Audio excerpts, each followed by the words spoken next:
when single father Daniel Hayes screamed, "Don't eat that dessert!" across an upscale restaurant, freezing CEO Victoria Lane mid-bite. He had no idea he was about to save her life and completely destroy his own. What happened next would tear apart everything they thought they knew about power class and the thin line between survival and love. One poisoned spoon, two shattered worlds, a Ferrari that would change everything. Stay with me until the very end of this incredible true story and let me know in the comments what city you're watching from. I want to see how far this amazing tale has traveled across the world. The fluorescent lights of Sterling & Associates' corporate tower buzzed with an electric tension. At 11:47 p.m., their harsh glare casting knife-sharp shadows across marble floors that gleamed like ice. Daniel Hayes dragged his mop across the polished surface, each stroke echoing through the empty corridors, like a heartbeat, steady, rhythmic, and completely unaware that this would be his last normal night on Earth. At 32, Daniel had perfected the art of invisibility. His weathered hands gripped the mop handle with the practiced efficiency of a man who understood that survival meant being seen but never noticed, heard but never remembered.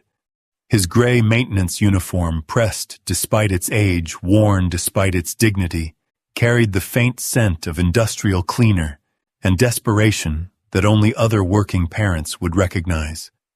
"Daddy will be home soon, baby girl," he whispered to the creased photograph tucked behind his ID badge. 8-year-old Emma smiled back at him, from the worn edges her gap-toothed grin and wild curls a perfect mirror of the joy that had died with his wife Sarah 3 years, 4 months, and 16 days ago. But who was counting?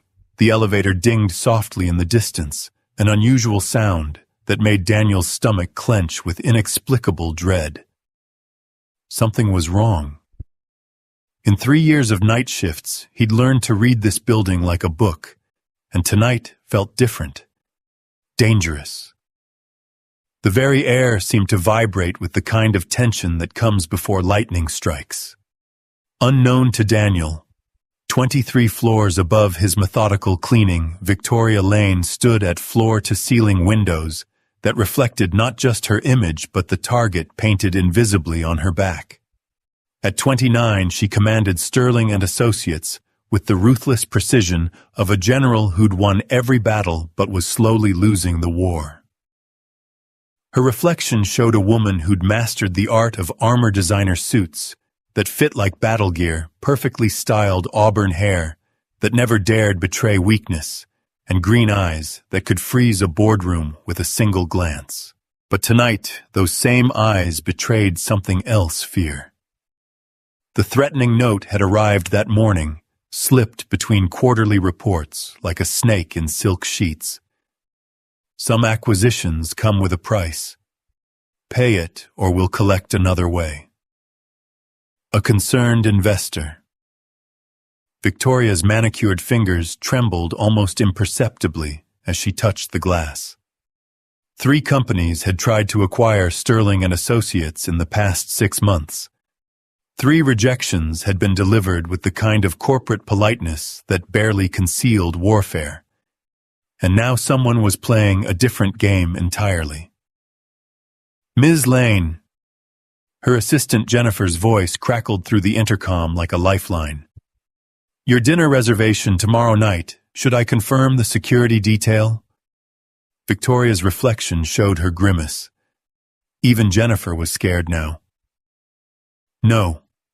If I let them intimidate me into hiding, they've already won." "But ma'am, after the note this morning," I said no, and the words came out sharper than intended, cutting through the air like broken glass. Victoria softened her tone, but the steel remained.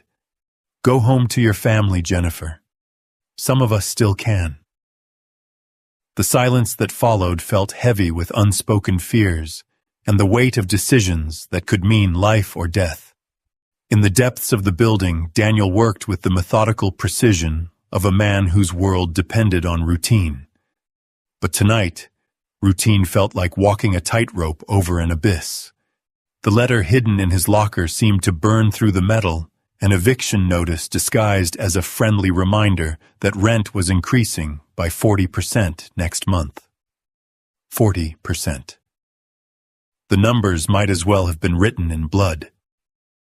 He'd run the calculations 17 times during his dinner break, the same dinner Emma had packed for him, with a note that read, "You're the best daddy ever," in her careful second-grade handwriting.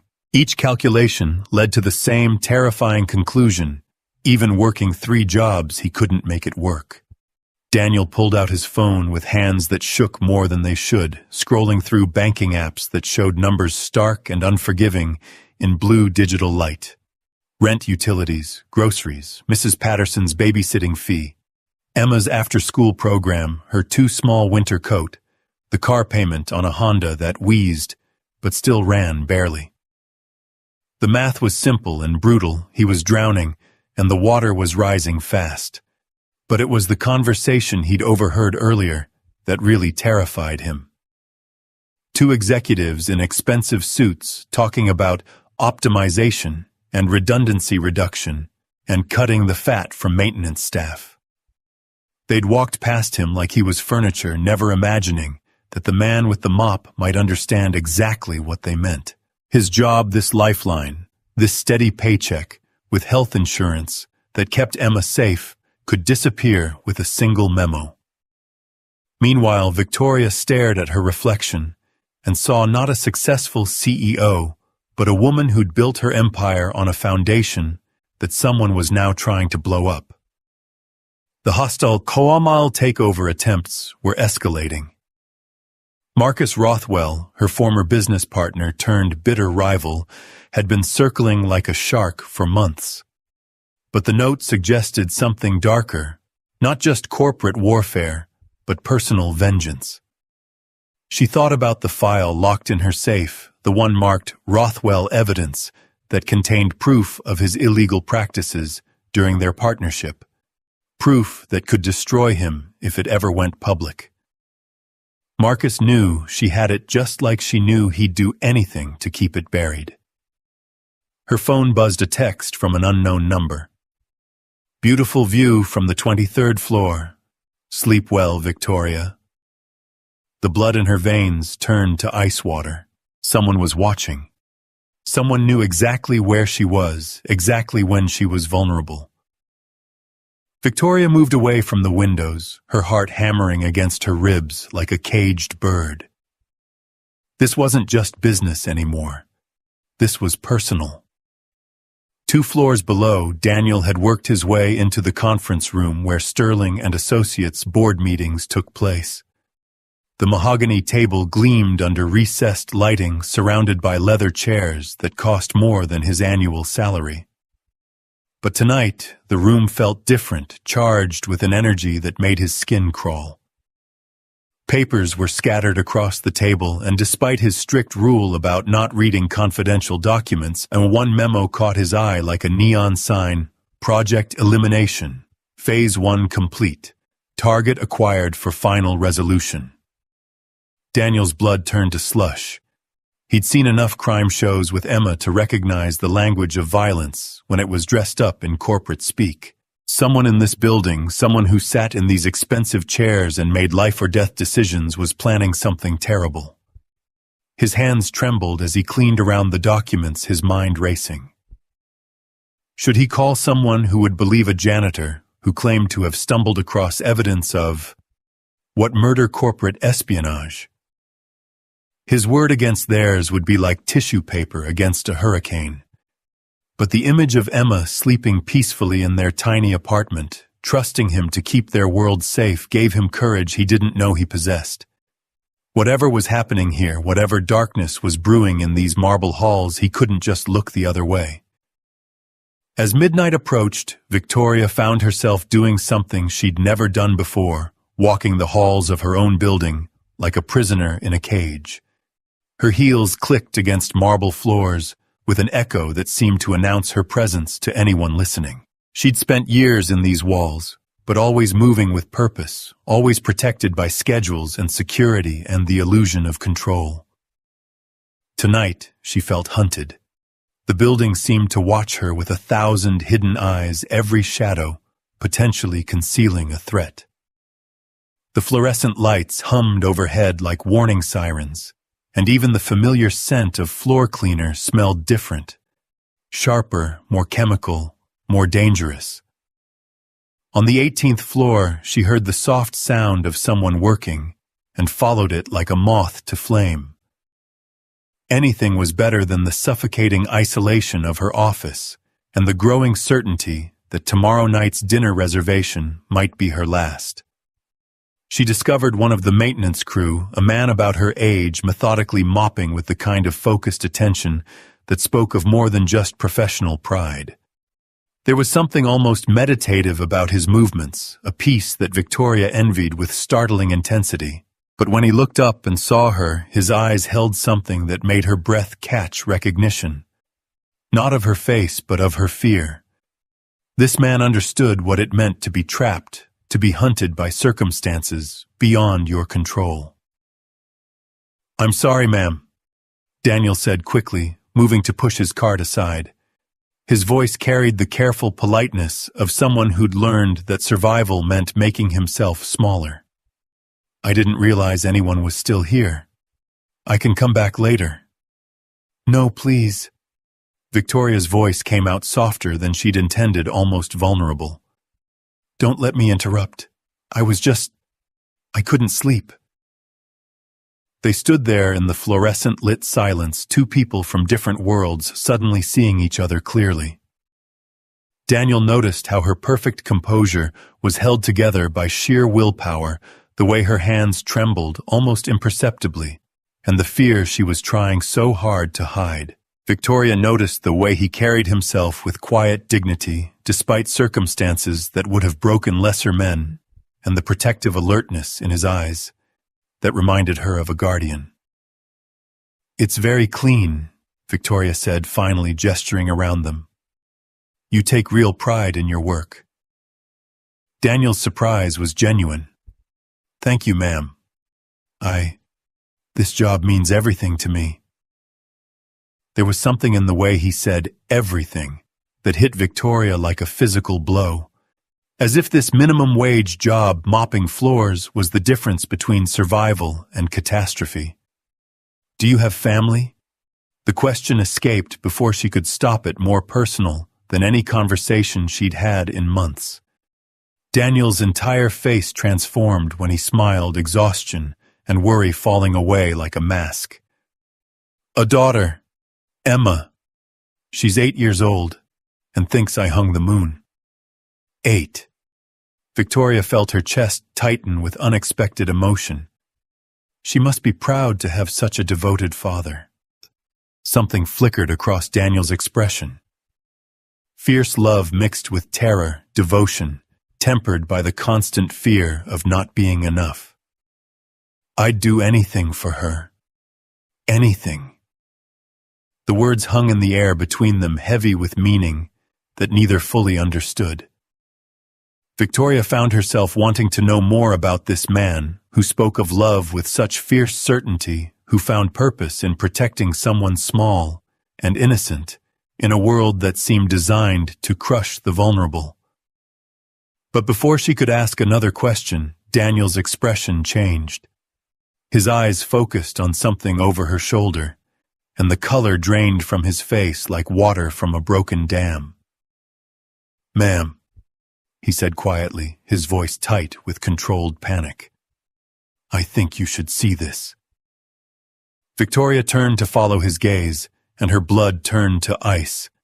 There, reflected in the dark window behind them, was the unmistakable silhouette of a figure watching from the building across the street. A figure that disappeared the instant they noticed it, melting into shadows like smoke. "How long have you been working this floor tonight?" Victoria asked, her CEO instincts kicking in despite her fear. "Since 11.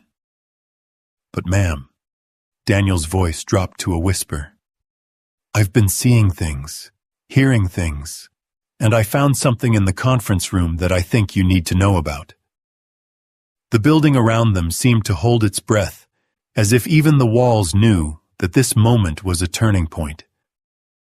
Two strangers thrown together by circumstance and fear were about to discover that their separate worlds were connected by threads of danger neither could have imagined. Victoria's phone buzzed again. Another text from the unknown number. How sweet. Making friends with the help. Don't get too attached. Some people are easier to replace than others. The message was accompanied by a photo that made Victoria's knees nearly buckle. Emma Hayes, 8 years old, with wild curls and a gap-toothed grin walking out of her elementary school that very afternoon. Daniel saw the blood drain from Victoria's face and stepped closer, his protective instincts overriding every rule about maintaining professional distance. "Ma'am, what is it?" Victoria's hands shook as she showed him the phone. When Daniel saw his daughter's photo in the text thread, the careful politeness fell away completely, replaced by something primal and dangerous. "They're threatening Emma," he said quietly, his voice carrying the kind of controlled rage that could move mountains or burn them down. "Whoever's after you, they're using my little girl as leverage." Victoria stared at this man, this janitor she'd barely noticed for 3 years, and suddenly understood that their fates had become intertwined in ways neither could have predicted. The corporate conspiracy threatening her empire and the financial desperation threatening his family were pieces of the same deadly puzzle. "Mr. Hayes, Daniel Hayes. Mr. Hayes, I think we need to talk. Because whoever's doing this, they've just made the biggest mistake of their lives." Victoria's green eyes blazed with the kind of fury that had built empires and destroyed enemies. "They threatened a child. My child now, too." The building settled around them, with a sound like a held breath finally being released. In the space of 5 minutes, a CEO and a janitor had become allies in a war neither had seen coming. Tomorrow night, when Victoria sat down to dinner at Le Bernardin, Danielle would be watching from the shadows. And when someone tried to poison her dessert, he'd be ready to risk everything, his job, his safety, his life, to save a woman who'd just become the most important thing standing between his daughter and danger. But tonight, they were just two frightened people in an empty building holding a phone that proved their enemies were closer than they'd ever imagined, and that the real battle was just beginning. The fluorescent lights hummed overhead like a countdown timer, marking the final hours before their ordinary lives would explode into extraordinary circumstances, and nothing would ever be the same again. The photograph of Emma on Victoria's phone screen burned itself into Daniel's retinas like a brand. His daughter's innocent smile, captured by a stranger with malicious intent, transformed him from a careful, invisible janitor into something far more dangerous. The protective fury that erupted in his chest was the kind that could drive a man to extraordinary acts or extraordinary mistakes.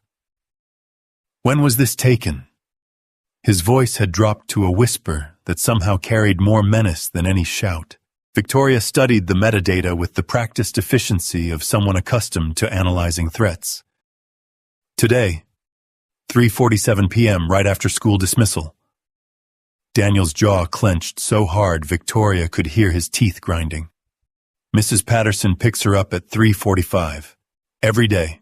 Same routine, same corner." His hands curled into fists that had never thrown a punch, but looked ready to learn. "They've been watching us, learning our patterns." "Mr. Hayes," Victoria's voice cut through his rage like ice water, "whoever's doing this isn't playing games. If they're willing to photograph a child, they're willing to do much worse." The words hung between them like a death sentence. Daniel's mind raced through every crime documentary he'd ever watched with Emma, every news story about children who'd disappeared, every parent's worst nightmare made flesh. But beneath the terror, something else was building, a cold, calculating anger that reminded Victoria uncomfortably of herself in a hostile boardroom. "You said you found something in the conference room," she said, forcing her CEO instincts to override her panic. "Show me." They moved through the building like conspirators, their footsteps echoing in harmony against marble floors that suddenly felt more like a trap than a workplace. The fluorescent lights hummed overhead with an ominous buzz, and every shadow seemed to hide watching eyes. In the conference room, Daniel pointed to the scattered papers with hands that barely trembled. "I wasn't trying to read them, I swear, but this one—" Victoria's face went white as bone as she read the memo. "Project elimination. Phase 1 complete. Target acquired for final resolution." Her hands shook as she flipped through the other documents. "These aren't from my company. Someone planted these here." "What's Phase 1? Daniel asked, though he suspected he didn't want to know the answer. "Surveillance, pattern recognition, vulnerability assessment." Victoria's voice was clinical, detached, as if discussing someone else's potential murder could somehow make it less real. "They've been studying me for weeks. My routines, my relationships, my weaknesses. And Emma—" Victoria's composure cracked like ice under pressure. "Your daughter isn't a weakness, Mr. Hayes. She's leverage. They know that threatening her is the fastest way to control you." "Control me how?" Before Victoria could answer, her phone buzzed again. This time the message was longer, more detailed, and infinitely more terrifying. "Tomorrow night, Le Bernardin, 8 p.m. Ms. Lane will order the chocolate soufflé for dessert. A special ingredient has been added to ensure she enjoys her last meal. Any attempt to involve police change venues or bring security will result in immediate consequences for the Hayes family. The janitor will watch. The janitor will do nothing. The janitor will learn what happens to people who interfere with business." Daniel read over her shoulder, his breathing becoming shallow and rapid. "They know about tomorrow night's dinner. They know about the dessert. They know everything." "More than that," Victoria said, her voice barely audible. "They know you'll be there.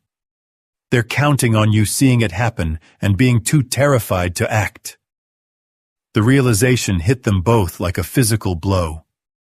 This wasn't just about corporate warfare or hostile takeovers.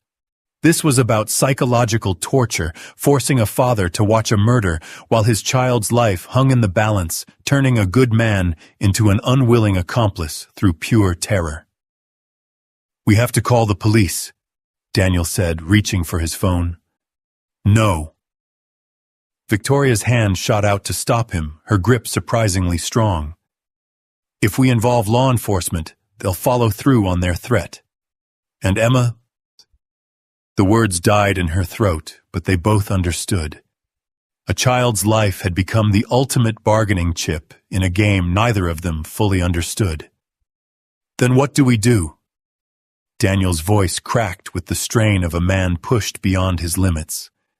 Victoria stared at the conference room table, where she'd negotiated billion-dollar deals, made decisions that affected thousands of lives, built an empire from nothing but determination and ruthless intelligence. Now faced with the most important decision of her life, she felt smaller than she ever had before. "We beat them at their own game," she said finally. "But first, we need to understand who we're fighting." They spent the next hour in Victoria's office, surrounded by the trappings of success that now felt more like museum pieces than achievements. Victoria pulled files from her safe while Daniel paced like a caged animal, his mind constantly drifting to Emma, sleeping peacefully in their apartment, unaware that her life had become a chess piece in someone else's deadly game. "Marcus Rothwell," Victoria said, spreading photographs and documents across her desk. "My former business partner, current nemesis, and the most likely candidate for wanting me dead." Daniel studied the photos, a man in his 40s with silver hair and cold eyes that seemed to calculate the value of everything they looked at, including human lives. "What did you do to him?" I refused to let him destroy this company with his illegal practices. When I found evidence of his money laundering operation, I gave him a choice: resign quietly or face federal charges.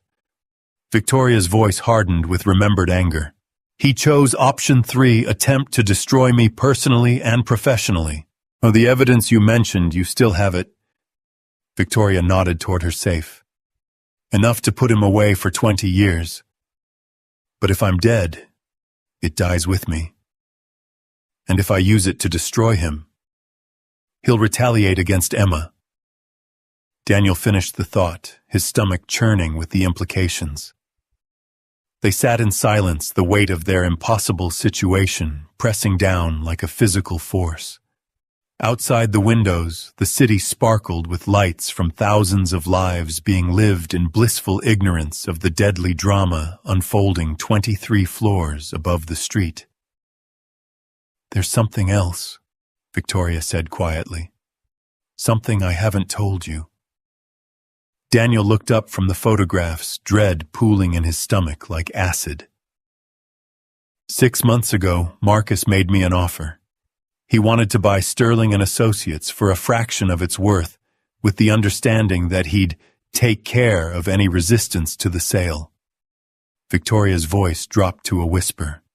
I turned him down, obviously, but he said something that didn't make sense at the time. What?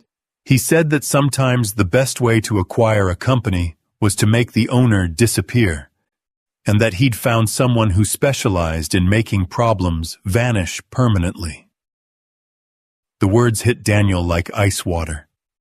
You think he hired a professional? I think we're dealing with someone who kills for money and has no qualms about using innocent children as leverage. Victoria's green eyes blazed with fury. Which means Emma isn't safe even if we comply with their demands. Daniel's world tilted on its axis. The careful life he'd built for his daughter, the routines, the safety measures, the illusion of security crumbled like sand.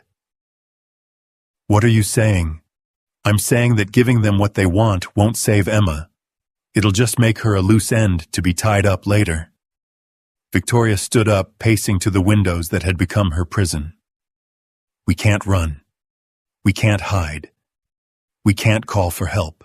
So we have to be smarter than they are. How? Victoria turned back to him, and Daniel saw something in her expression that reminded him why she'd built an empire from nothing. We make them think they've won, and then we destroy them. The next 18 hours passed in a blur of careful planning and barely controlled terror. Victoria went through the motions of a normal day, attending meetings and reviewing contracts, while her mind raced through contingencies and backup plans. Every interaction felt surreal, as if she were watching someone else live her life, while she prepared for what might be her final performance. Daniel picked up Emma from school as usual, his heart breaking, as she chattered about her science project and the boy who'd shared his cookies at lunch. She had no idea that her father had spent the morning researching security companies and self-defense techniques online, that her innocent routine had been mapped by strangers with deadly intentions. Daddy, you seem sad today, Emma said as they walked to Mrs. Patterson's house. Did something happen at work? Daniel knelt down to her level, memorizing every detail of her face, the way her nose crinkled when she was concerned, the gap between her front teeth that made her lisp slightly when she said sad, the wild curls that refused to be tamed no matter how much he brushed them. Just grown-up stuff, baby girl. Nothing for you to worry about. Is it about money again? Emma's 8-year-old wisdom cut straight to the heart of their struggles. Because I don't need new shoes if it makes you sad. Daniel pulled her into a hug that lasted longer than usual, breathing in the scent of her strawberry shampoo and the innocence that he'd die to protect. I love you more than all the stars in the sky, Emma Hayes. Don't you ever forget that. I love you more than all the cookies in the world, Daddy. Even chocolate chip ones. As he walked to work that evening, Daniel felt like a man heading to his execution. The building that had been his refuge for 3 years now loomed over him, like a monument to everything he was about to lose. But alongside the terror, something else burned in his chest, a determination forged from love and desperation that made him capable of things he'd never imagined. Victoria arrived at Le Bernardin at exactly 8 o'clock, dressed in an emerald green dress that complemented her eyes and probably cost more than Daniel's monthly salary. She moved through the restaurant with the confidence of someone accustomed to being the most powerful person in any room, but Daniel, watching from his position as a consulting security specialist, the maitre d' had been paid to ignore, could see the tension in her shoulders. The restaurant was elegant in the way that only came with decades of reputation and prices that excluded anyone who counted pennies. Crystal chandeliers cast warm light over tables where deals worth millions were discussed over wine that cost more than most people's rent. Victoria had chosen a table near the center of the dining room, visible to everyone, surrounded by witnesses, theoretically safe. But Daniel knew better. Poison was the perfect crime in a place like this, where exotic ingredients and complex preparations could hide any number of deadly additions. "Good evening, Ms. Lane," the waiter said with practiced charm. "Will anyone be joining you this evening?" "Just me tonight, Thomas. The usual table was perfect, thank you." Daniel watched from his corner position as Victoria ordered wine and appetizers with the calm of someone discussing the weather. But he could see her hands trembling slightly as she lifted her water glass, could read the fear in her eyes, despite the perfect smile she maintained for the staff. The dinner proceeded with agonizing normalcy. Victoria ate her appetizer, responded to text messages, even took a business call that seemed routine to anyone watching. But Daniel could feel the tension building like pressure in a steam engine, could sense the approaching moment when everything would explode into chaos. At 9:47, Thomas the waiter approached with a silver tray. "Compliments of the chef, Ms. Lane. Our signature chocolate soufflé with a special preparation just for you." Victoria's eyes found Daniel's across the room, and he saw his own terror reflected back at him. This was it. The moment they'd been dreading had arrived with all the ceremony of a last meal. "How thoughtful," Victoria said, her voice steady, despite the earthquake happening inside her chest. "It looks absolutely divine." Thomas set the dessert down with a flourish, the chocolate creation perfect in its presentation, dark, rich, and lethally beautiful. Steam rose from its center like incense at a funeral. "The chef wanted me to mention that this particular soufflé has been enhanced with a very rare ingredient," Thomas said, with a smile that seemed innocent to everyone except the 2 people who understood its true meaning. "He's quite proud of the result." Victoria picked up her spoon, with hands that barely trembled, her training in corporate poker faces serving her well in what might be her final performance. The entire restaurant seemed to hold its breath as she lowered the spoon toward the dessert. Daniel's heart hammered against his ribs like a caged bird. Every instinct screamed at him to act, to leap across the room and knock the spoon from her hand, to shout a warning that would save her life and doom his daughter. The weight of Emma's photo in his pocket felt like a stone dragging him toward the bottom of an ocean. But as Victoria's spoon touched the soufflé, something in her expression changed.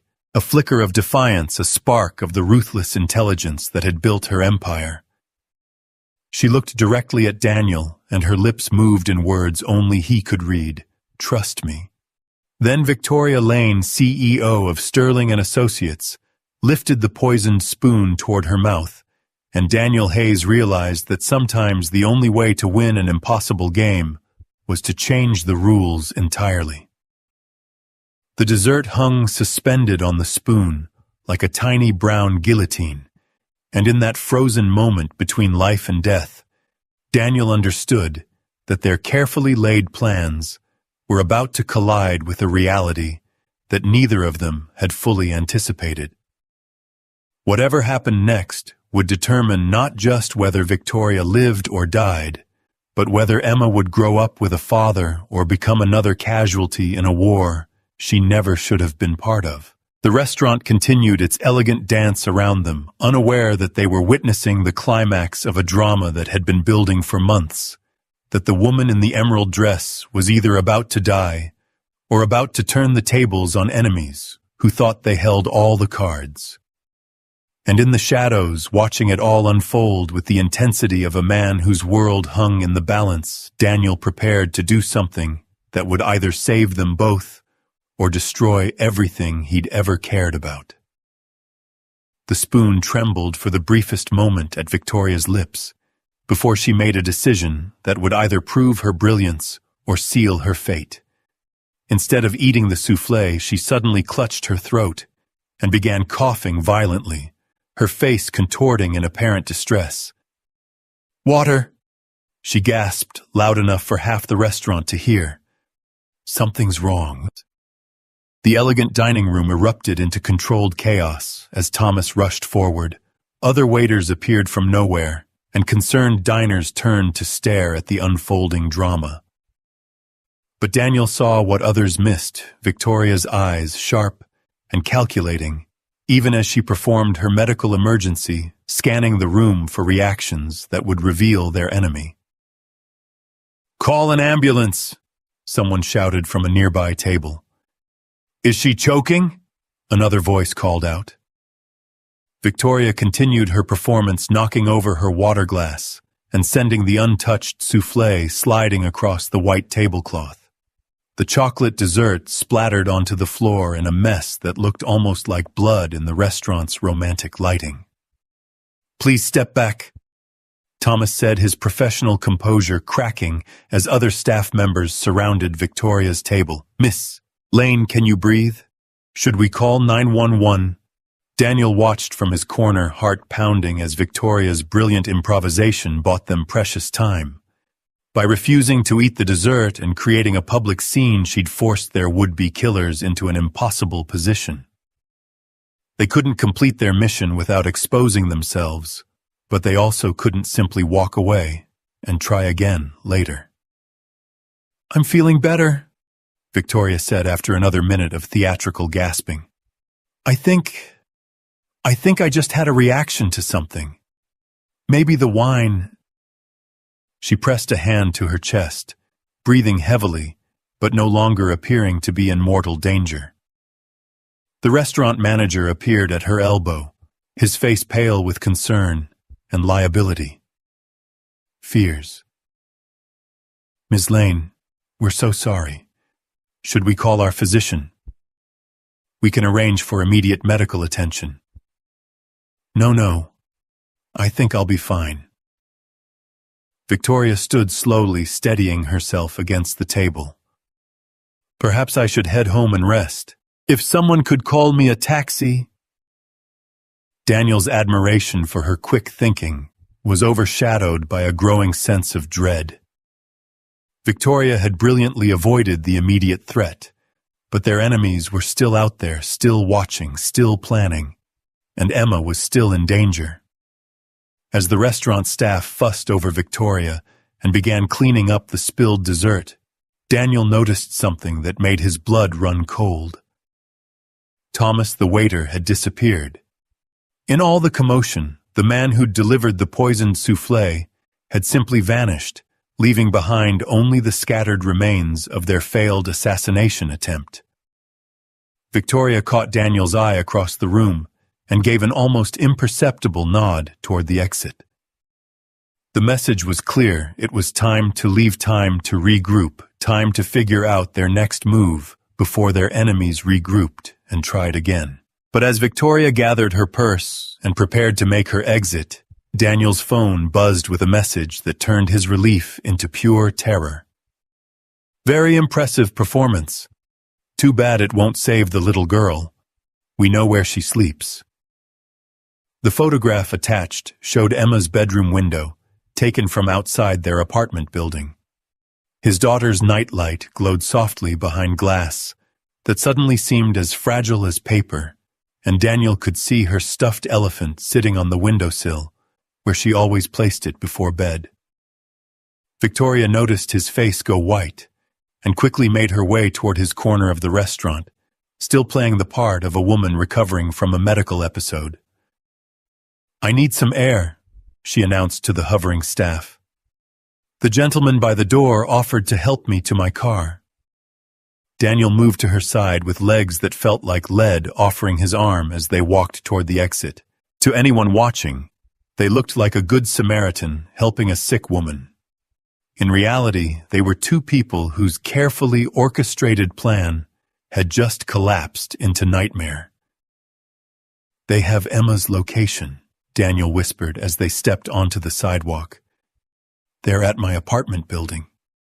Victoria's composure finally cracked. "How is that possible? We had people watching." "What people?" Daniel's voice rose dangerously.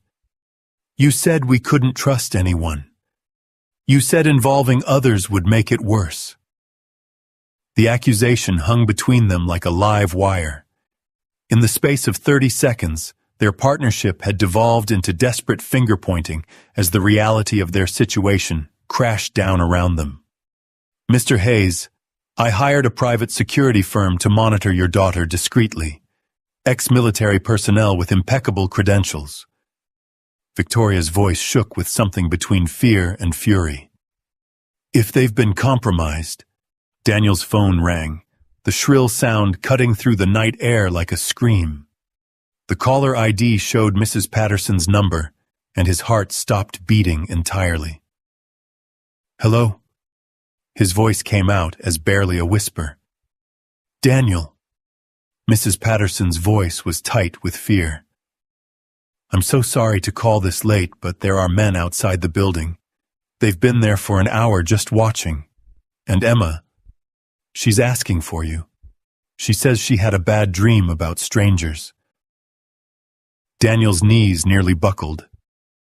"Is she safe? Are you both safe? We're inside doors locked, but Daniel..."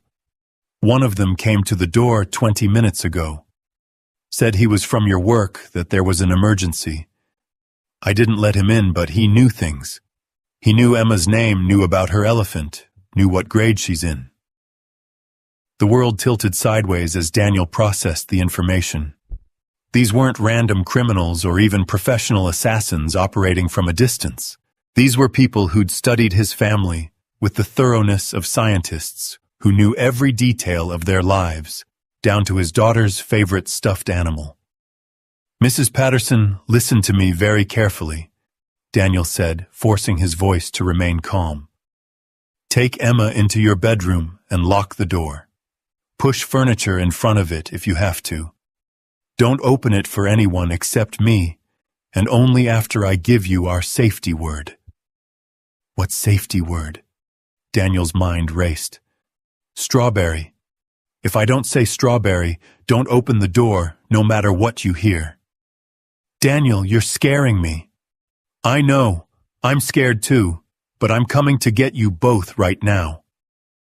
Victoria had been listening to the conversation with growing horror, and as Daniel hung up, she grabbed his arm with surprising strength.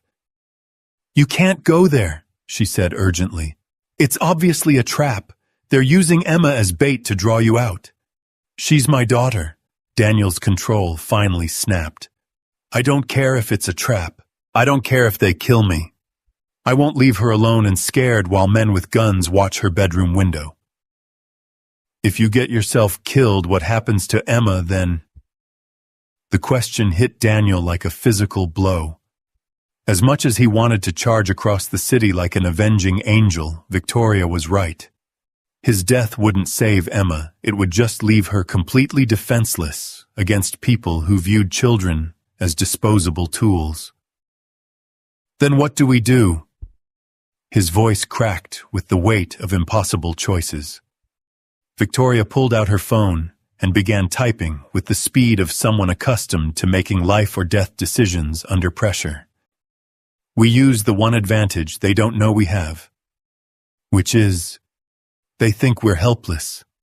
They think you're just a scared janitor, and I'm just a target waiting to die."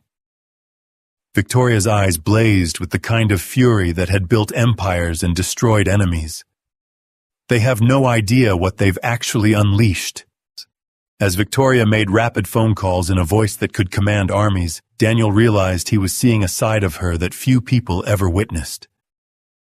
This wasn't the polished CEO who attended charity galas and gave measured interviews to financial magazines. This was the woman who'd clawed her way to the top of a ruthless industry, who'd survived corporate warfare that would have destroyed weaker people who'd learned to fight with weapons most people couldn't even recognize. "Marcus Rothwell," she said into the phone, her voice cold as Arctic wind.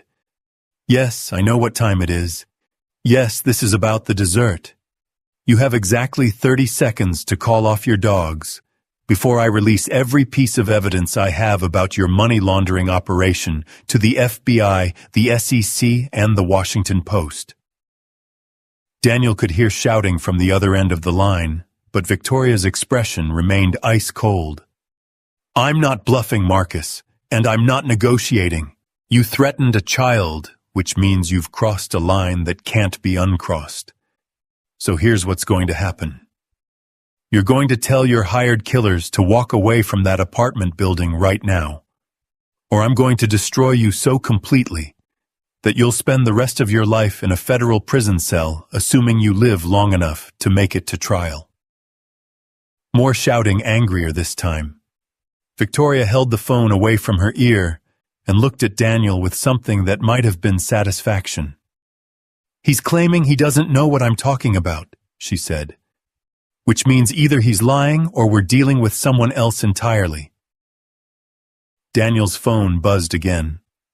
Another photo, this one showing Mrs. Patterson's front door, with shadows visible in the hallway beyond. The message read, "30 minutes. Come alone. No police, no security, no clever CEO tricks. Just a father who wants to see his daughter again." "It's not Rothwell," Daniel said, showing Victoria the message. "Whoever's doing this, they're watching us right now. They know we're together, know we've been talking to him." Victoria's face went pale as the implications hit her. "If it's not Marcus, then who?" Her phone rang before she could finish the thought. The caller ID showed her mother's number, which was strange enough at this hour to send ice through Victoria's veins. "Mom?" "Victoria, darling, I hope I'm not calling too late." Her mother's voice sounded perfectly normal, which somehow made it infinitely more terrifying. "I'm here with a friend of yours. He wanted to have a little chat." The phone was passed to someone else, and a man's voice came on the line, cultured, educated, and completely unfamiliar. "Ms. Lane, my name is Dr. Jonathan Ashford. I believe you know my work, even if you don't know my name." Victoria's blood turned to slush. Dr. Jonathan Ashford was a legend in corporate circles, a man who specialized in solving problems for high-net-worth clients who needed obstacles removed with absolute discretion. He was rumored to have connections in intelligence agencies, organized crime, and legitimate businesses across 3 continents. People like Marcus Rothwell hired consultants and lawyers. People with much deeper pockets and much darker needs hired Dr. Ashford. "What do you want?" Victoria's voice came out steadier than she felt. "What I've always wanted, Ms. Lane. To complete the contract I was hired to fulfill. Your death specifically, but accomplished in a way that appears accidental or natural. The poisoned dessert was elegant, but your little performance this evening has forced me to adjust my methods. If you hurt my mother, your mother is perfectly safe, as is young Emma Hayes, as long as everyone follows instructions precisely. You see, I'm not interested in harming innocent people. I'm simply a businessman fulfilling the terms of a very lucrative contract." Daniel leaned closer to the phone, his hands clenched into fists. "What kind of businessman threatens children?" Dr. Ashford chuckled, a sound like ice cracking. The kind who understands that leverage is more effective than violence, Mr. Hayes. Your daughter isn't in danger because I want to hurt her. She's in danger because her father's protective instincts make him predictable, and predictable people are easy to control. Who hired you? Victoria demanded. Now that Ms. Lane would be unprofessional. Let's simply say that someone with substantial resources wants your company, and you've proven remarkably resistant to more conventional acquisition methods. The pieces clicked into place in Victoria's mind like tumblers in a lock. The Yamamoto Group. They've been trying to break into the American market for 2 years. I neither confirm nor deny any client relationships. What I will tell you is that your death needs to appear accidental, which means that simply shooting you in a restaurant would be counterproductive to everyone's interests. Daniel's phone buzzed with another message, this one a video that made his heart stop entirely. Emma was visible through Mrs. Patterson's living room window, sitting on the couch in her pajamas, completely unaware that men with night vision equipment were watching her every movement. You see, Mr. Hayes, we're not monsters, Dr. Ashford continued. Your daughter is perfectly safe as long as her father makes intelligent decisions.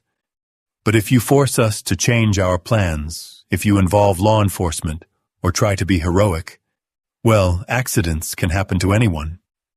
Victoria grabbed Daniel's arm as she saw him start to move toward the street. Don't, she whispered urgently. He's baiting you. Ms. Lane is quite right, Dr. Ashford said, apparently having heard her comment. This is indeed a carefully orchestrated psychological manipulation designed to force Mr. Hayes into predictable behavior. The question is whether knowing that changes anything. Daniel closed his eyes, his mind racing through options that all seemed to lead to disaster. Run to Emma's location and walk into a trap that would likely get them both killed. Stay put and hope that professional killers would honor their word about not harming children. Call the police and risk triggering exactly the kind of violent response they were trying to avoid. What do you want us to do? Victoria asked. Simple. Miss Lane will meet me at the location I'm about to send to her phone. Alone, unarmed, with no surveillance or backup of any kind. She'll consume a beverage I provide which will cause her to suffer what appears to be a massive heart attack. Very sad, very natural, and completely unconnected to any business disputes or corporate warfare. And Emma, once Miss Lane is dead, and I've fulfilled my contract. Your daughter goes back to her normal life. She'll never even know that her father briefly became involved in something far beyond his understanding. Victoria and Daniel stared at each other in the flickering light of a street lamp, both understanding that they'd reached the moment where all their careful planning and desperate scheming had led them. The choice was stark and simple, Victoria's life for Emma's safety. There's a third option, Victoria said quietly. Dr. Ashford chuckled again. I'm listening. You said your client wants my company. What if I simply gave it to them, signed over controlling interest, transferred ownership, walked away from everything I've built? An interesting proposal, but unfortunately incomplete. You see, Ms. Lane, you know too much about your competitors' methods. You've seen evidence of how business is conducted at the highest levels. Letting you live even in retirement would create an unacceptable risk of future complications. Daniel felt something snap inside his chest, a sound like breaking glass, that he recognized as the moment when ordinary people discover they're capable of extraordinary violence. There's a fourth option, he said, his voice deadly quiet. Oh, I kill you before you can hurt either of them. Dr. Ashford's laughter was genuinely amused this time. Mr. Hayes, I appreciate your protective instincts, but you're a maintenance worker with no combat training, no weapons, and no idea where I am. I, on the other hand, have been eliminating problems like you for longer than your daughter has been alive. Maybe, but you made one mistake. Which is... Daniel looked at Victoria, seeing his own desperate determination reflected in her green eyes. You assumed I was just a janitor before Dr. Ashford could respond. Daniel ended the call and turned to Victoria with an expression she'd never seen before. Not the careful politeness of an employee, or the desperate fear of a threatened father, but something harder and infinitely more dangerous. What did you mean? Victoria asked. I meant that I lied on my job application 3 years ago. Daniel's voice was steady now, calm in a way that reminded Victoria of soldiers in movies. I wasn't just studying engineering at community college. I was also serving in the Army Reserve, and I spent 18 months in Afghanistan as part of a military police unit. Victoria stared at him as pieces of the puzzle rearranged themselves in her mind. You have combat experience. I have experience finding people who don't want to be found and neutralizing threats to civilians. Daniel pulled out his phone and began scrolling through contacts she'd never seen him access. I also have friends who owe me favors, friends who never quite made it back to civilian life the way I did. What are you saying? I'm saying that Dr. Ashford made the same mistake everyone makes. He looked at my uniform and my paycheck and assumed he knew everything about me. Daniel's eyes met hers, and Victoria saw something there that was both terrifying and oddly comforting. He's about to learn that some janitors clean up messes in ways that don't involve mops.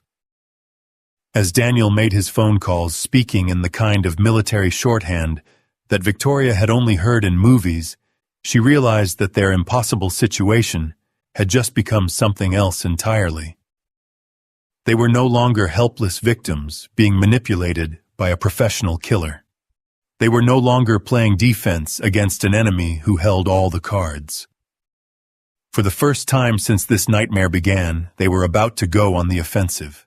The war for Emma's life and Victoria's survival was about to begin in earnest, and Dr. Jonathan Ashford was about to discover that threatening a father's child was the kind of mistake that could get even the most careful professional killed. The first call Daniel made was to a number he hadn't dialed in 3 years, but his fingers remembered the sequence like muscle memory. When the gravelly voice answered on the second ring, Daniel felt a piece of his old self click back into place.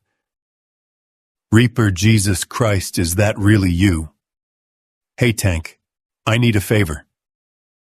Master Sergeant Robert Tank Morrison had been Daniel's squad leader in Afghanistan, a mountain of a man who could disarm an IED with hands steady as stone and navigate hostile territory like he'd grown up there. More importantly, Tank had made Daniel promise to call if civilian life ever got too complicated for one man to handle. Talk to me, brother. What's the situation? Daniel gave him the condensed version: professional killer, threatened child, corporate conspiracy, ticking clock. Tank listened without interruption, the way he'd listened to mission briefings in places where mistakes got people killed. Location: New York, Manhattan. I can send coordinates. Assets: just me and one civilian. High-value target but no combat experience. Opposition: unknown number, professional grade, international connections. Tank was quiet for 30 seconds, and Daniel could practically hear him calculating odds and resources across the phone line. I'm 4 hours out by road, 2 hours if I commandeer a helicopter from my buddy at McGuire Air Force Base. Can you maintain position until then? Negative. They have eyes on my daughter now. This moves fast or it moves bloody. Roger that. Tank's voice shifted into the command tone that had kept their unit alive through 18 months of hell. I'm activating the network. Phoenix, Warhammer, and Ghost are all within driving distance. We'll have boots on ground in 90 minutes. Victoria listened to this exchange with growing amazement. The man she'd known as a quiet janitor was speaking in military terminology with the confidence of someone who'd commanded life-or-death operations. When Daniel ended the call, she realized she'd been holding her breath. Who are Phoenix, Warhammer, and Ghost? Sarah Martinez was our communications specialist. Army Rangers before she transferred to our unit. Now she runs a private security firm in Jersey. Daniel was already dialing the next number. Jake Warhammer Williams was explosive ordnance disposal. He's working construction in Queens, but he never forgot how to make things go boom. And Tommy Ghost Chen was reconnaissance. If there's something to find in this city, he'll find it. The transformation was remarkable. The careful, deferential janitor had disappeared entirely, replaced by a man who moved and spoke with the practiced efficiency of someone accustomed to operating under extreme pressure. Victoria found herself seeing Daniel Hayes clearly for the first time, not as an employee or a victim, but as a soldier who'd learned to hide his training behind a mop and a minimum wage paycheck. "Phoenix, it's Reaper," Daniel said into the phone. "I need a full tactical package in Manhattan timeline immediate. We have hostile surveillance on a civilian target and at least one confirmed professional operator." Sarah's voice was crisp and professional when she responded. "Location for gear delivery. Sending coordinates now. And Phoenix, bring the good stuff. We're going up against someone with serious backing." "Copy that. Inbound with full kit in 60 minutes. As Daniel made his remaining calls, Victoria processed the implications of what she was witnessing. Her quiet night janitor was assembling a team of military veterans with combat experience and access to weapons that definitely weren't available at the local sporting goods store. The careful, law-abiding single father was about to wage a private war in the middle of Manhattan. "Daniel," she said quietly, "what you're planning, this isn't Afghanistan. This is American soil with American laws and American consequences." Daniel looked at her with eyes that had seen too much death to be intimidated by legal technicalities. "Dr. Ashford and his people already decided that American laws don't apply to this situation. They're holding my daughter hostage and planning to murder you in cold blood. As far as I'm concerned, they forfeited any protection those laws might have offered them." Victoria's phone buzzed with a new message from Dr. Ashford. "Warehouse District, Pier 47, 1 hour. Come alone or the child dies first." The address was in a part of the city where screams wouldn't be heard and bodies could disappear into the Hudson River without a trace. Victoria had attended enough corporate negotiations to recognize the psychological advantage of choosing the terrain. Dr. Ashford was forcing them to come to him on his terms, in a location where he controlled every variable. "It's a kill box," Daniel said, reading the address over her shoulder. "He's not planning to honor any deals. He's planning to eliminate all loose ends in one convenient location. Then we don't go. We can't not go. He has my mother and his people are watching Emma."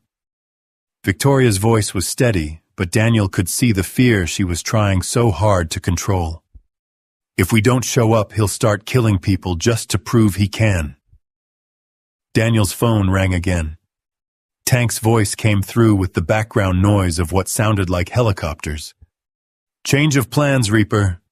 Ghost did some electronic reconnaissance on your Dr. Ashford. This guy's not just connected, he's officially non-existent.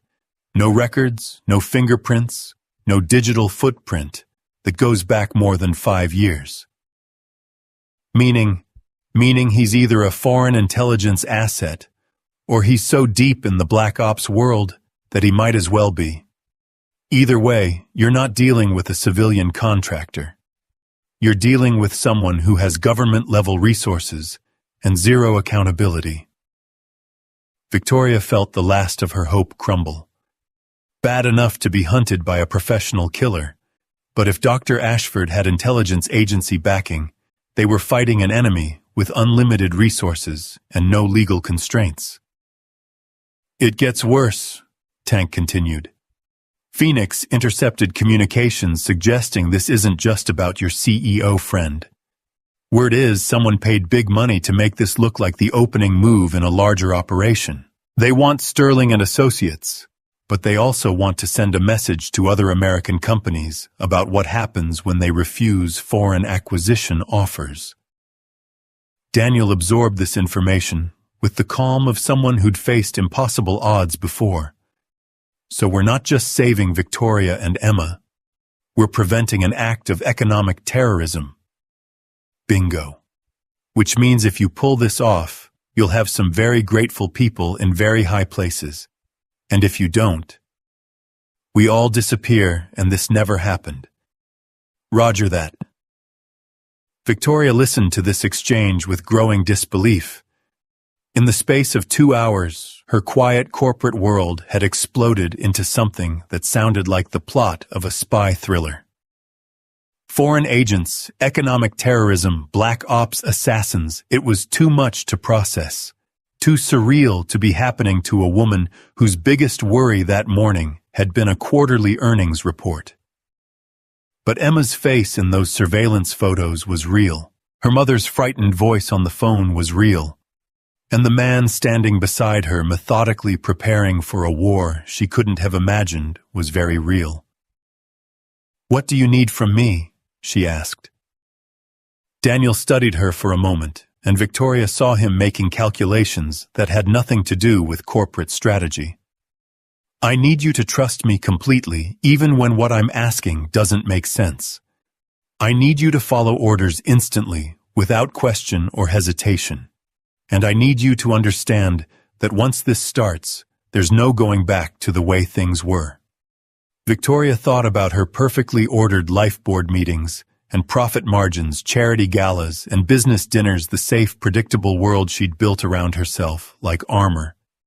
Then she thought about Dr. Ashford's voice, cold and professional, as he discussed her murder like a routine business transaction. "What's the plan?" Daniel's smile was sharp as a blade. "We give Dr. Ashford exactly what he's expecting. A terrified CEO and a desperate father walking into his trap with no weapons, no backup, and no hope. That sounds like suicide. Only if he realizes it's not true." The next hour passed in a blur of preparation that Victoria would remember for the rest of her life, assuming she lived long enough to have memories. Sarah. Phoenix Martinez arrived in an unmarked van loaded with equipment that looked like it belonged in a war zone. She was a compact woman with intelligent eyes and the kind of controlled movements that suggested coiled springs. "Reaper," she said, embracing Daniel like a sister. "Thought I'd never see you suiting up again." "Thought I wouldn't either. But sometimes the war finds you whether you're ready or not." Phoenix looked Victoria up and down with professional assessment. "Your principal, Victoria Lane, CEO, no combat experience but smart and brave enough to get us this far." "Ma'am," Phoenix extended a hand with surprising gentleness. "Don't worry. We're very good at keeping people alive." The gear Phoenix produced was unlike anything Victoria had seen outside of movies. Body armor that looked like business clothing, communication devices smaller than earbuds, weapons that seemed to materialize from nowhere. But what impressed her most was the quiet competence of the people handling it all. Jake Warhammer Williams arrived next, a stocky man with scarred hands, and the kind of smile that suggested he enjoyed his work a little too much.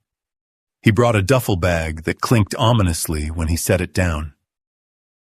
"Heard we're doing some urban renovation," he said to Daniel. "I brought party favors." "Non-lethal if possible," Daniel replied. "We've got civilians in the mix." "I got you covered. Flashbangs smoke some very persuasive breaching charges. Should be enough to make our new friends reconsider their life choices." Tommy Ghost Chen was the last to arrive, and Victoria barely saw him until he spoke from directly behind her. He was small, quiet, and moved with the fluid grace of someone who'd learned to be invisible as a survival skill. Perimeter is compromised, he reported to Daniel. Minimum 4 surveillance teams, probably more. They're tracking every move we make. Good, Daniel said, surprising everyone. Let them watch. I want them confident and predictable. Victoria was beginning to understand the elegance of Daniel's plan. Dr. Ashford expected them to arrive at Pier 47 defeated and helpless, ready to be eliminated like pieces on a chessboard. He wouldn't be looking for a coordinated military assault, because nothing in Daniel's background suggested he was capable of mounting one. What about Emma? Victoria asked. If we're walking into a trap, how do we protect her? Daniel's expression softened for a moment, revealing the father beneath the soldier. That's where you come in. Phoenix is going to teach you how to use some very sophisticated electronics. While Dr. Ashford is focused on us, you're going to help us locate and extract Emma and my mother. I don't understand. Phoenix pulled out a device that looked like a high-end smartphone crossed with a military radio.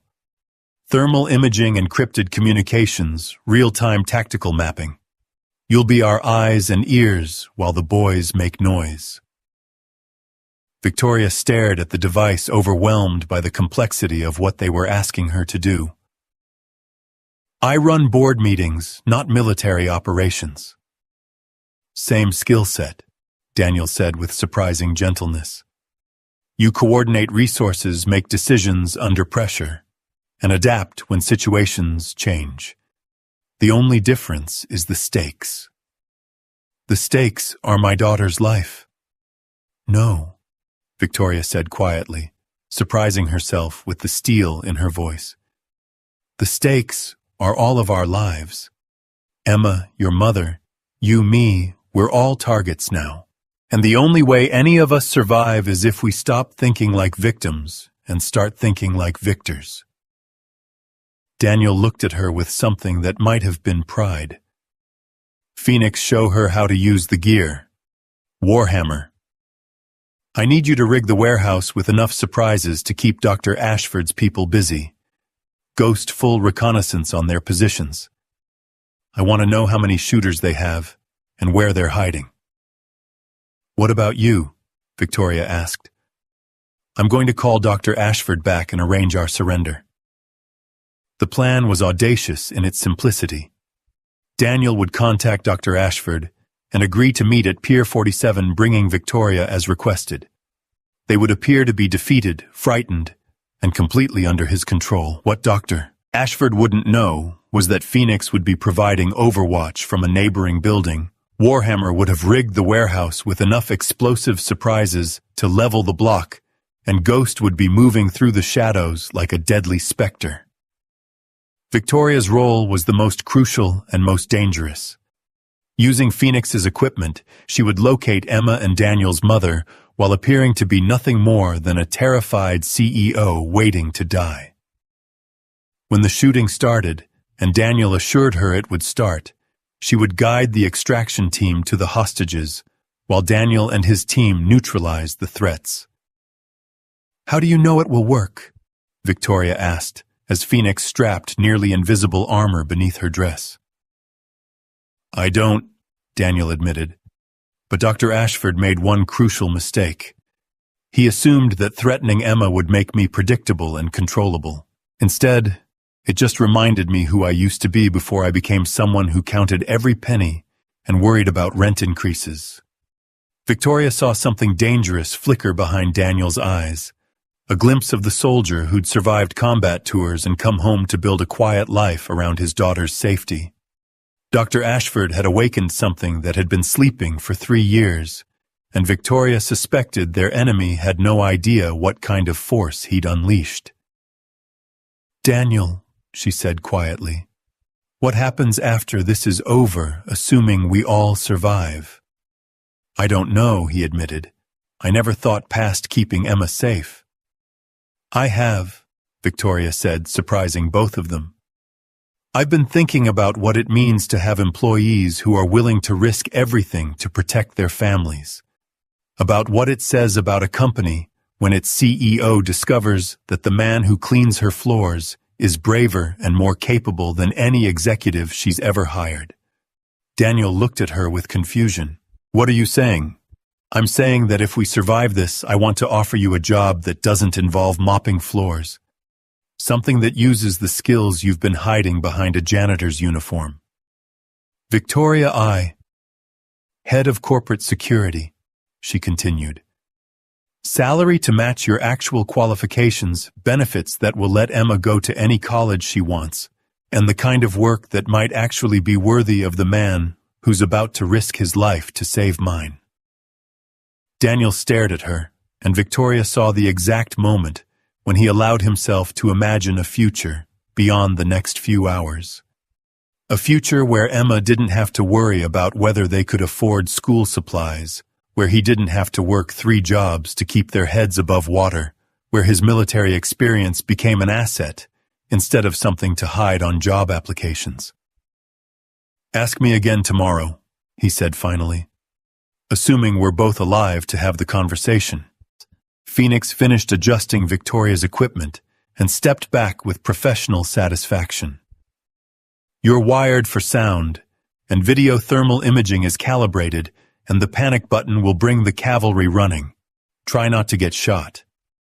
"Try not to get shot," Victoria repeated.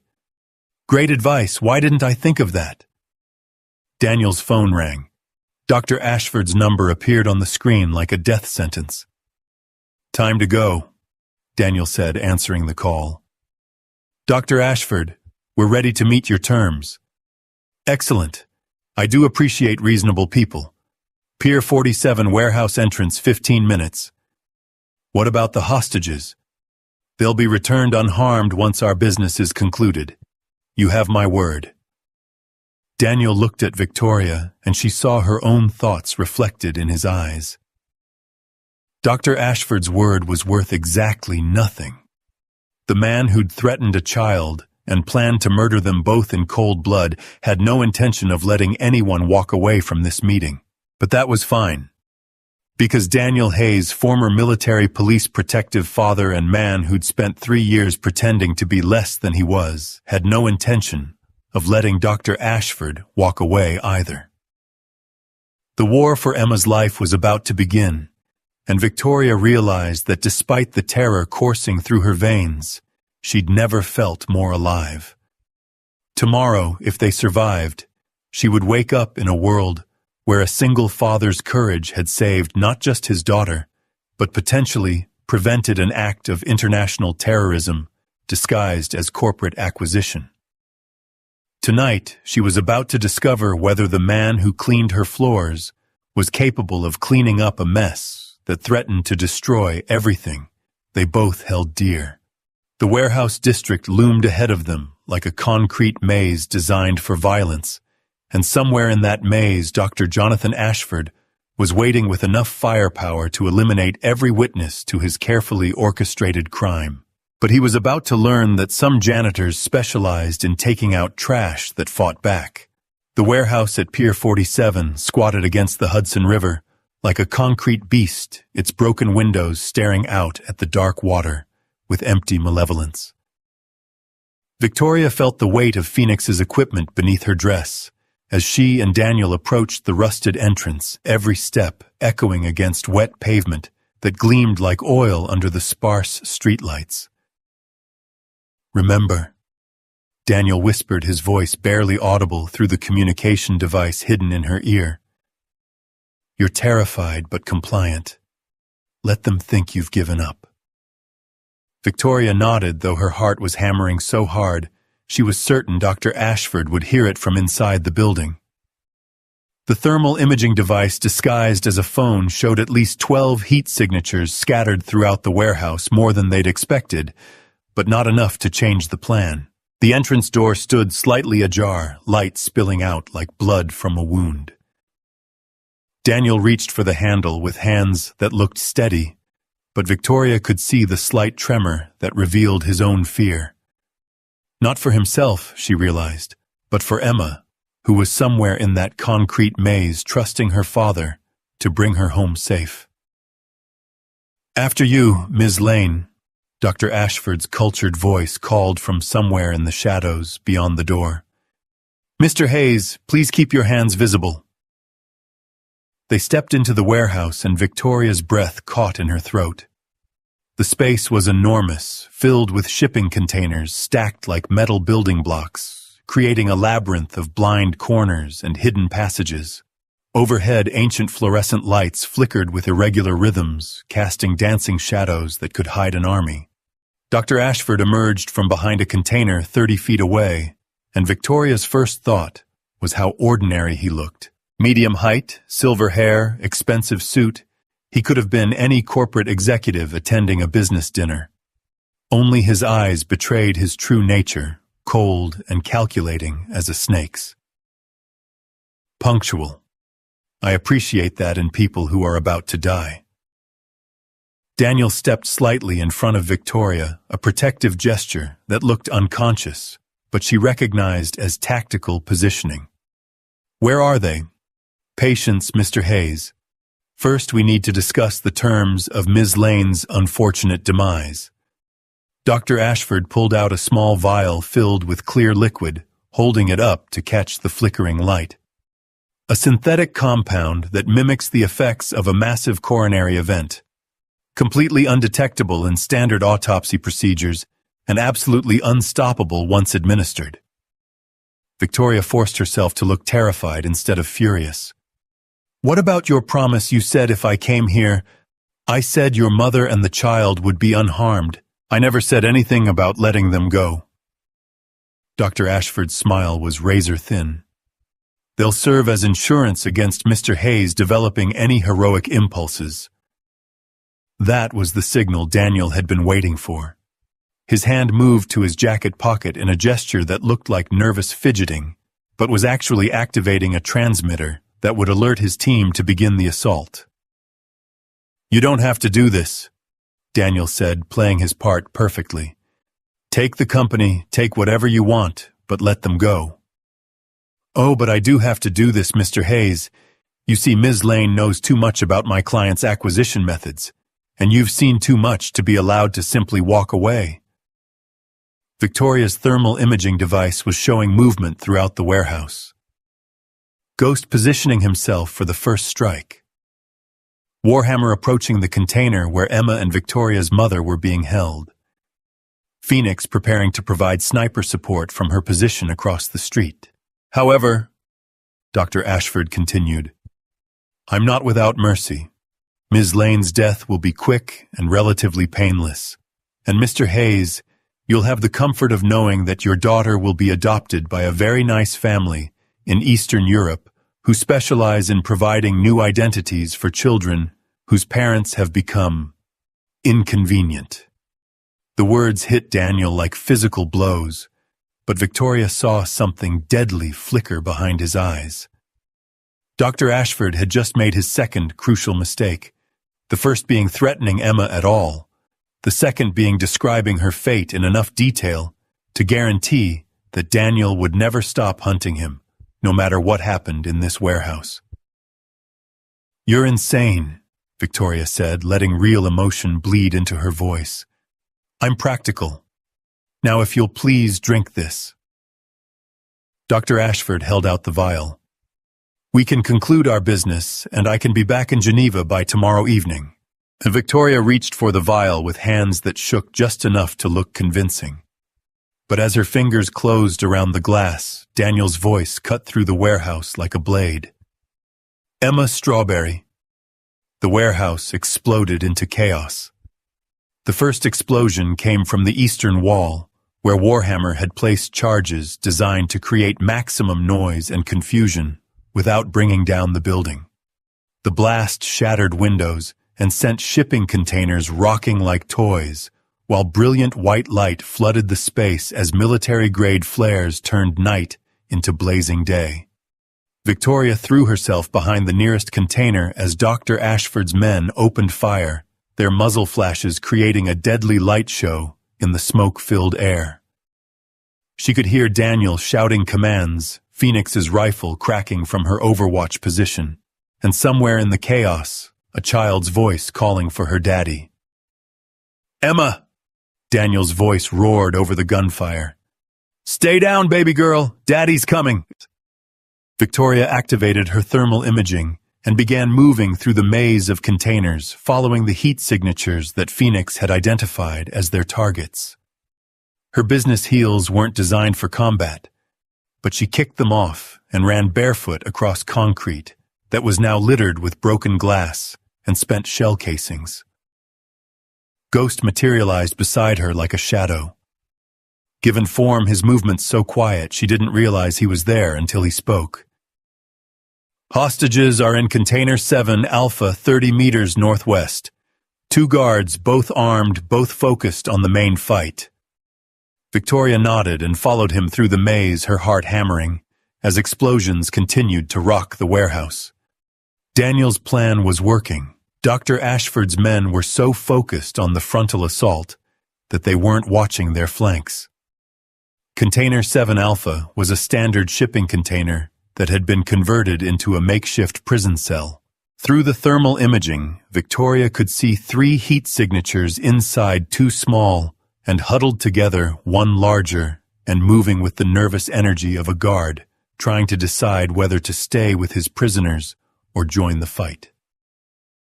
Ghost produced a device that looked like a sophisticated can opener and began working on the container's lock. 60 seconds, he whispered. Victoria positioned herself to provide cover, though she'd never fired a gun in her life, and wasn't sure she could if the moment came. But as she heard Emma's frightened voice through the metal walls, she discovered that protective instincts could overcome a lifetime of peaceful living. "Mama Victoria's here, sweetie," she called softly, using the name Emma had given her during their brief meeting at the office. "We're going to get you out." "Is my daddy okay?" Emma's voice was small and scared, but not broken. "Your daddy is being very brave," Victoria replied, her throat tight with emotion she didn't expect. "He's coming to get you." Ghost's device clicked, and the container door swung open. Victoria's mother stumbled out first, her designer clothes torn, but her eyes blazing with fury instead of fear.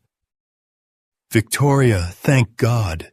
They said they were going to—" "Later, Mom. Right now we need to move." Emma appeared in the doorway, and Victoria's heart broke at the sight of her. 8 years old, still in her pajamas, clutching her stuffed elephant like a lifeline. But her eyes were alert and intelligent, and when she saw Victoria, she managed a brave smile. "Mama Victoria, you came to save me." Victoria swept the little girl into her arms, surprised by how natural it felt to hold her. "Of course I did, sweetheart. That's what families do." Ghost was already moving toward the exit route he'd mapped, but Victoria heard something that made her blood freeze, Daniel's voice distorted by pain and fury. "Ashford, let's finish this." Through the smoke and chaos, Victoria could see the 2 men facing each other in the center of the warehouse. Dr. Ashford held a gun, while Daniel appeared to be unarmed, but Victoria recognized the stance her newly revealed soldier had taken. He was preparing for hand-to-hand combat, drawing his enemy into range where superior firepower wouldn't matter. "You should have stayed invisible, Mr. Hayes," Dr. Ashford called out, his cultured voice echoing off the container walls. "Janitors don't get to play hero." "You're right," Daniel replied, circling slowly as years of military training reasserted itself. "But fathers do." Dr. Ashford raised his weapon, but Daniel was already moving. 3 years of mopping floors had kept him in better shape than his enemy realized, and muscle memory from Afghanistan guided his movements as he closed the distance in a blur of controlled violence. The gun fired, but Daniel had anticipated the shot, dropping and rolling as the bullet sparked off concrete. He came up inside Dr. Ashford's guard, and Victoria heard the distinctive sound of breaking bones as Daniel's training took over. "That's for threatening my daughter," Daniel said as Dr. Ashford hit the ground. The fight was over in less than 30 seconds.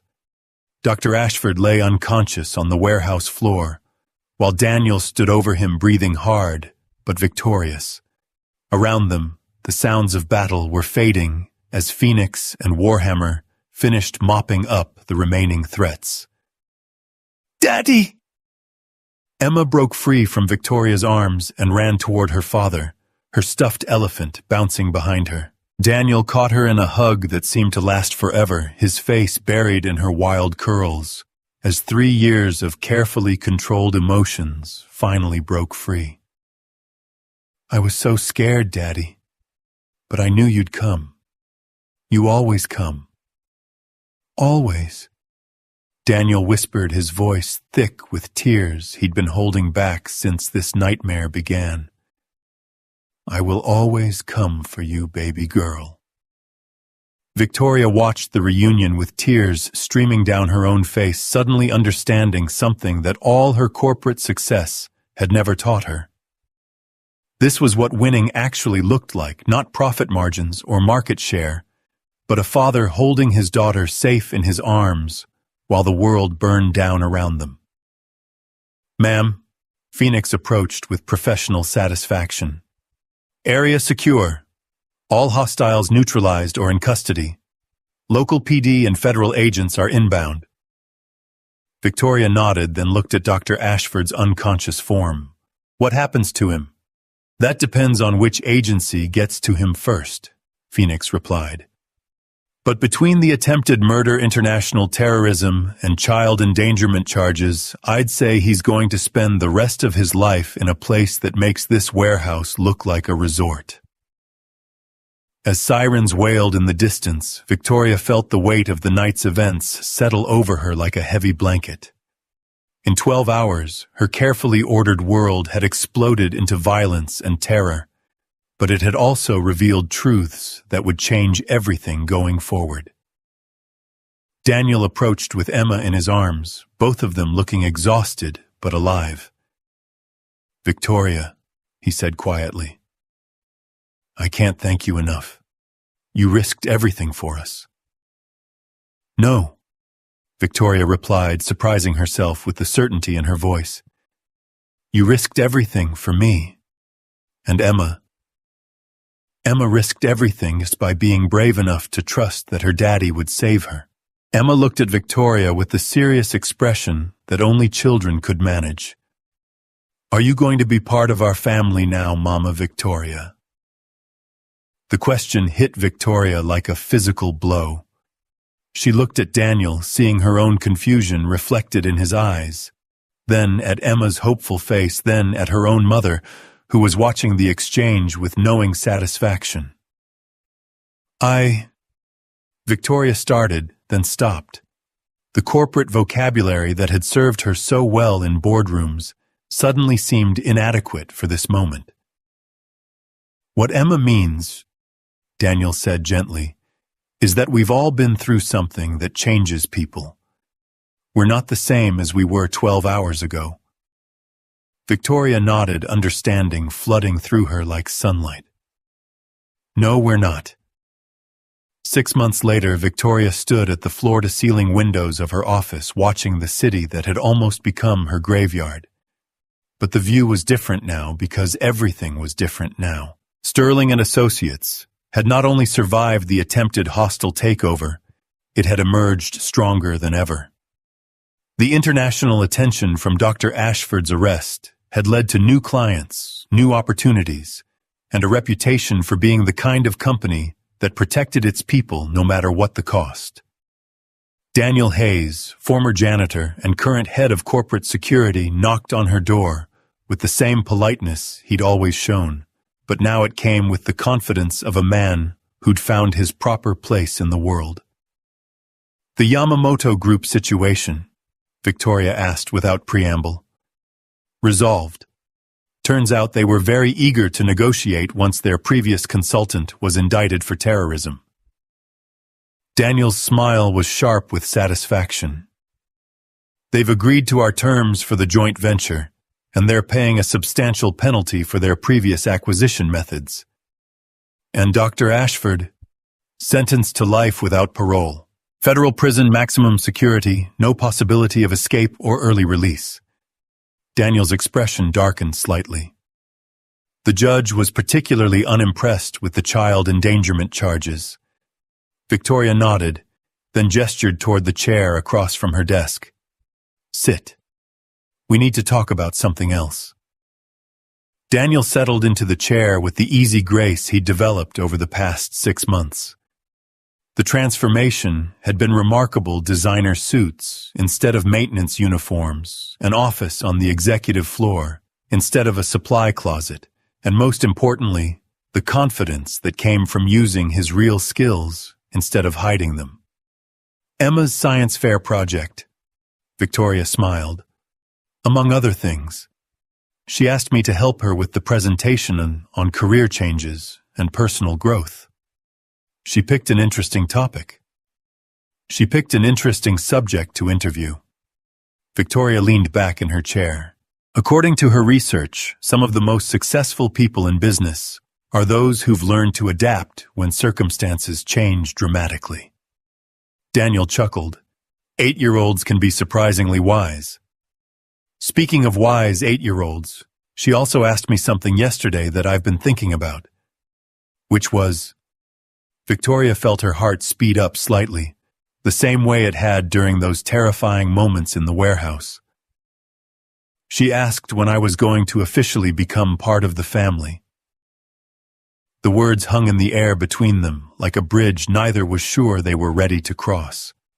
6 months of working together, of family dinners where Emma insisted Mama Victoria had to attend, of gradually building something that looked remarkably like the life Victoria had never dared to imagine. Victoria, Daniel said carefully, Emma's been through a lot. Sometimes she gets confused about relationships and boundaries. Does she? Victoria stood up and moved to the windows, looking down at the street where normal people lived, normal lives without corporate conspiracies or assassination attempts. Because I've been wondering if maybe she sees something that the adults in the room are too scared to acknowledge. Daniel joined her at the window, and Victoria could feel the warmth of his presence like sunlight. What are you saying? I'm saying that 6 months ago I was a woman who had everything except the things that actually mattered. Success without purpose, wealth without love, power without the people worth protecting. Victoria turned to face him, seeing her own emotions reflected in his eyes. And then a single father with the courage to save my life taught me what I'd been missing. Victoria, I'm also saying that Emma needs a mother. You deserve someone who understands what you risked for people you barely knew. And I've discovered that the family I never thought I wanted has been right in front of me this whole time. Daniel stared at her for a long moment, and Victoria could see him processing the implications of what she was suggesting. Not just romance, but the complete restructuring of 2 lives that had found their way to each other through violence and terror, and emerged stronger on the other side. Are you asking what I think you're asking? Victoria reached into her desk drawer and pulled out a small velvet box, her hands shaking only slightly, as she opened it to reveal a simple but elegant ring. Daniel Hayes, former janitor, current head of security, and the bravest man I've ever known, she said, her voice steady despite the earthquake happening in her chest. Will you marry me? Daniel's laughter was rich and genuine, filled with joy, instead of the careful politeness she'd known for so long. Most women wait for the man to propose. Most women aren't CEOs who've learned that sometimes you have to take charge of your own happiness. Victoria smiled, feeling lighter than she had in years. Besides, Emma helped me pick out the ring. She said it had to be perfect for her daddy. Daniel took the ring from the box with hands that trembled slightly, studying it in the afternoon light streaming through the windows. She helped you pick this out. She's been planning this proposal for 3 months. Apparently, 8-year-old girls are much better at reading romantic tension than the adults experiencing it. In that case, Daniel said, slipping the ring onto his finger with a smile that could have powered the entire building. I can't possibly say no. Emma would never forgive me. Victoria kissed him, then there in her office overlooking the city that had almost killed them both, and realized that sometimes the best things in life came disguised as the worst. Terror had become love, desperation had become strength, and a chance encounter between a CEO and a janitor had become the foundation for a family that none of them had seen coming. 6 months later, on a perfect spring afternoon in Central Park, Victoria Lane became Victoria Hayes in a ceremony attended by Tank Phoenix Warhammer Ghost and approximately 50 other people whose lives had been touched by their story. Emma served as maid of honor, wearing a dress that matched her new mother's and carrying her stuffed elephant as something borrowed. During the reception, as Victoria danced with her husband while their daughter spun in circles nearby, she caught sight of a familiar figure in the crowd. A young woman in a maintenance uniform watching the celebration with the same careful invisibility that Victoria remembered from her own past. Victoria excused herself from the dance floor and approached the woman with a smile that held no trace of the arrogance she'd once worn like armor. "I'm Victoria Hayes," she said, extending her hand. "I don't think we've met." The woman looked surprised to be acknowledged. "Maria Santos, ma'am. I clean the offices at Sterling & Associates, night shift." "How long have you been with the company, Maria?" "6 months, ma'am. It's a good job, steady." Victoria heard the echo of Daniel's words from that night in the office, the careful gratitude of someone who'd learned not to ask for more than survival.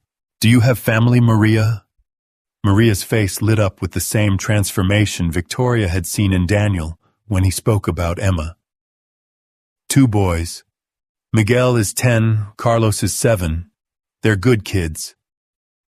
Victoria nodded, making mental notes about school districts and after-school programs and the kind of opportunities that every child deserved. "Maria, would you be interested in hearing about some other positions at Sterling & Associates? We're always looking for people who take pride in their work, and I have a feeling you might have skills we haven't discovered yet." As Victoria watched hope bloom in Maria's eyes, she understood that their story wasn't ending with this wedding. It was beginning a new chapter 1 where the lessons learned in that warehouse would ripple outward to touch other lives, other families, other single parents who just needed someone to see past their uniforms to the people underneath. Daniel appeared at her elbow with Emma riding on his shoulders, both of them glowing with happiness that was infectious. "Making new friends?" he asked, extending his hand to Maria with the same warmth Victoria had learned to expect from the man who'd once risked everything for strangers. "Actually," Victoria said, her arm slipping around her husband's waist as naturally as breathing. "I think I'm expanding the family."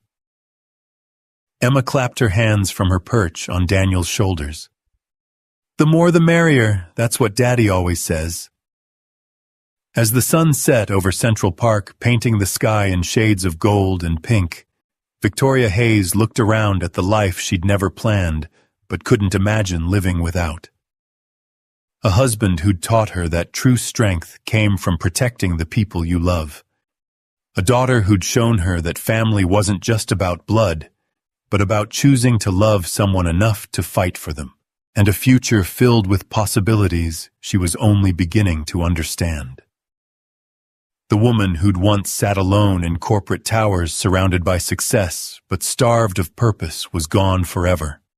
In her place stood someone who understood that the most important acquisitions weren't companies or contracts, but connections with people brave enough to risk everything for each other.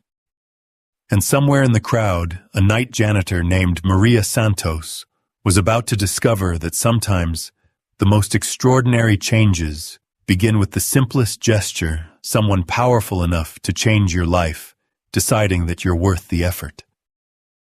The story that had begun with a desperate shout across an elegant restaurant was becoming something larger. Something that would ripple through countless lives in ways none of them could predict. Because that's what real love does. It transforms not just the people who find it, but everyone they touch along the way. As fireworks began to explode over the city, Emma pointed at the sky with wonder, while her parents held each other close. Victoria understood that this was what winning actually looked like. Not profit margins or market dominance, but a child's laughter echoing through the night, while the people who love her most prepare to give her a world full of possibilities. The Ferrari was still parked outside their brownstone when they got home that night, gleaming under the streetlights like a symbol of everything that had changed. But now it wasn't just Victoria's car.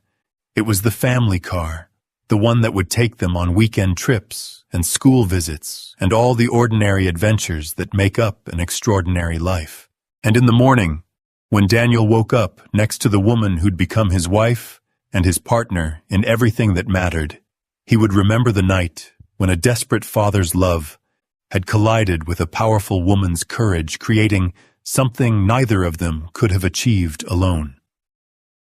The janitor and the CEO had become simply Daniel and Victoria Hayes' parents to a little girl who'd taught them both that the best families aren't born. They're forged in the fires of adversity and tempered by the choice to keep fighting for each other, no matter what the world throws at them.